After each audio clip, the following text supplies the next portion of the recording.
Welcome back to Cuckoo for Books. My name is Salva and today I'm going to be doing a book review on Lady Midnight by Cassandra Clare. I can't believe I finally read it, you guys!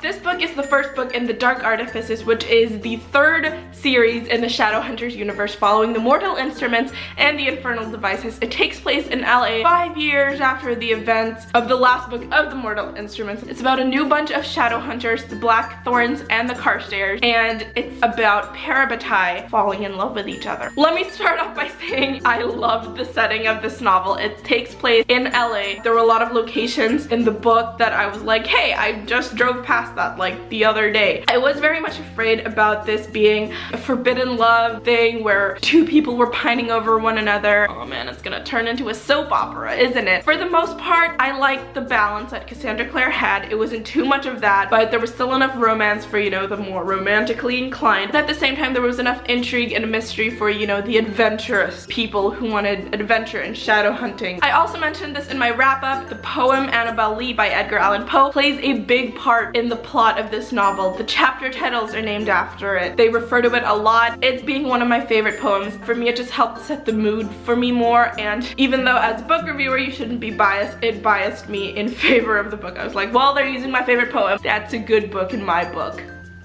Wait, what? Emma did feel a lot like a female Jace Herondale, except for the cockiness. That's something that I'd like to acknowledge, that maybe writing-wise isn't the best, you know, to just rehash your previous books, but I ended up enjoying it. It's been a while since I've read The Mortal Instruments. I felt like it didn't really affect me all that much, but yeah, I did feel that I was like, am I just reading City of Bones in LA? I think I am. I think I am. My favorite character probably would be Ty. This is also something that I think they've never discussed in previous books, and it's the topic of what happens if a Shadowhunter is mentally ill. Introducing Tiberius as a character, I think a lot of Ty's symptoms were symptoms that I felt. They never say what it is he had, if it was autism, ADD, or OCD, but there were a lot of things that I could relate to the character of Ty. He likes having his books in a certain place. He doesn't like these colors. He doesn't know why he doesn't like these colors. He just doesn't like the feeling of it. He was very focused with puzzles, and sometimes he would just be grumpy and wouldn't know why, and I felt like a lot of things that me, someone who has OCD,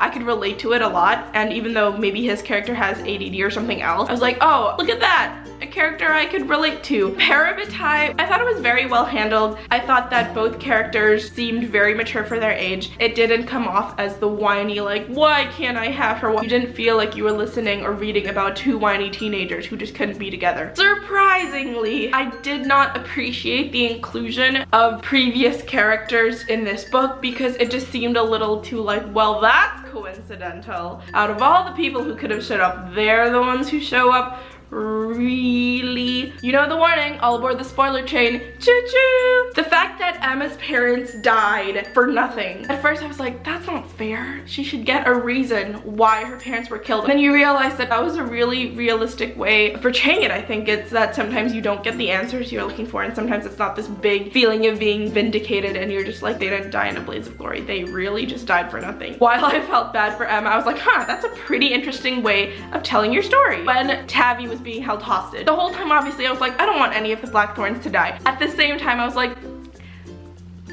I kind of hope Malcolm succeeds in raising Annabel Lee. I kind of want to see how that plays out. So when he died and nothing happened, I was like, yay, he's dead. Okay, fine, it's good that all the Blackthorns are alive, but I would have wanted to see her live. In the epilogue, she does, and I was so happy, and I felt like, yes, we have a zombie Blackthorn. And I think it just sets us up for a really good sequel. And that about does it for my Lady Midnight book review. You can follow me on my other bookish adventures on Twitter and Instagram, both at Cuckoo for Books.